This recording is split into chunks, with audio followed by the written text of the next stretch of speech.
Nous passons à la rubrique ressources humaines avec deux délibérations. La première concerne, je vais les présenter, concerne des indemnités en fait, que nous pourrions être amenés à verser pour les agents formateurs de la ville et principalement en fait, qui pourrait s'élever à un montant horaire compris entre 30 et 60 euros selon les cas, ou un montant forfaitaire qui pourrait s'élever à un minimum 30 euros et à 300 euros mensuels selon, en fait, là aussi selon les cas. Et donc là, principalement, cette délibération a pour objet surtout en fait, le fait que, ayant maintenant une police municipale armée, plutôt que de faire des formations à l'extérieur, nous envisageons de faire des formations en interne avec un personnel qui est spécifiquement formé au maniement des armes et qui a donc la qualification de formateur. Et donc, c'est ce qui lui permettrait aussi donc de bénéficier de cette prime de formation pour former ses collègues. Voilà. Cette délibération a-t-il des demandes de parole? Monsieur Florence. Le vote de cette délibération permettra d'apporter une prime aux agences municipaux, aux formateurs, ce qui va valoriser et reconnaîtra leur travail. Nous y sommes favorables. Nous avons néanmoins deux questions afin de mieux appréhender le sujet. À terme, par exemple pour 2022-2023, avez-vous une idée du nombre d'agents qui pourraient être concernés? Et par ailleurs, quel montant de prime moyenne envisagez-vous? Pour l'instant, ça n'est pas été défini. On a identifié en fait, principalement en fait, un sujet particulier qui permet d'éviter de faire des formations à l'extérieur, comme je vous l'ai dit, donc sur le maniement des armes, parce que les formations à l'extérieur sont souvent beaucoup plus chères que ce que pourrait coûter la formation en interne. Voilà, je n'ai pas d'autres éléments. On pourra vous faire éventuellement un bilan de cette prime de façon annuelle ou l'année prochaine, en fait, pour vous donner le montant global qui aura pu être versé. Si ça ne concerne qu'une personne, c'est un peu difficile de donner un montant global. Vous comprendrez que pour des raisons de confidentialité, c'est un peu délicat. Voilà. Madame Subercrube. J'avais une question concernant les armes. De quelles armes s'agit-il, s'il vous plaît? Il s'agit de...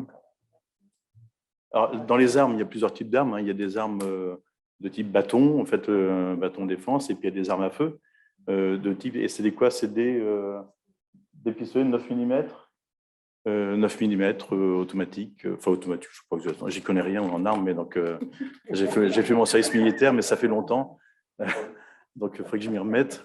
Mais c'est à peu près les mêmes types d'armes que celles qui sont utilisées par la police nationale.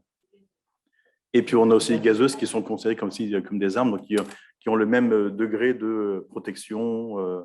En fait, quand je dis protection, c'est de stockage et de modalité d'utilisation. Lorsque un policier municipal sort une arme, que ce soit un bâton, une gazeuse ou un pistolet, en fait, il est obligé de remplir son registre. Enfin, il y a un certain nombre de normes réglementaires et de gestes à accomplir. Vous y connaissez en armes à feu Non. Mais, comme les flashballs ou des... on n'a pas de flashball, on n'a pas de taser, on n'a pas ce genre de choses. Donc, on a... voilà, les armes sont principalement, on n'a pas l'usage en fait, de ce type d'armes de type flashball. Principalement, en fait, les armes sont là aussi, notamment pour assurer la sécurité des propres policiers municipaux. C'est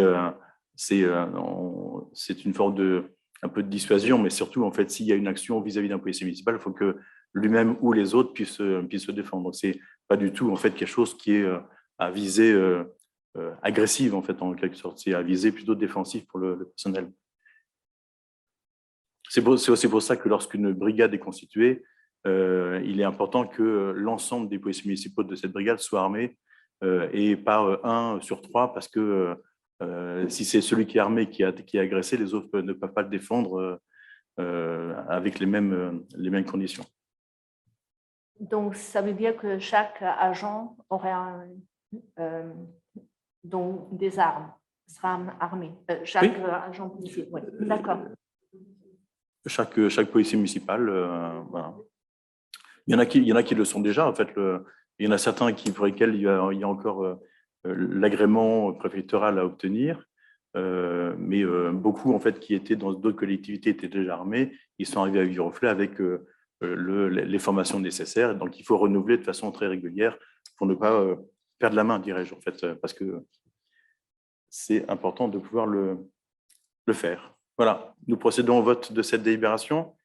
Donc, on a déjà fait, non? On n'a pas fait. Y a-t-il des oppositions, des abstentions? Unanimité. Je vous remercie.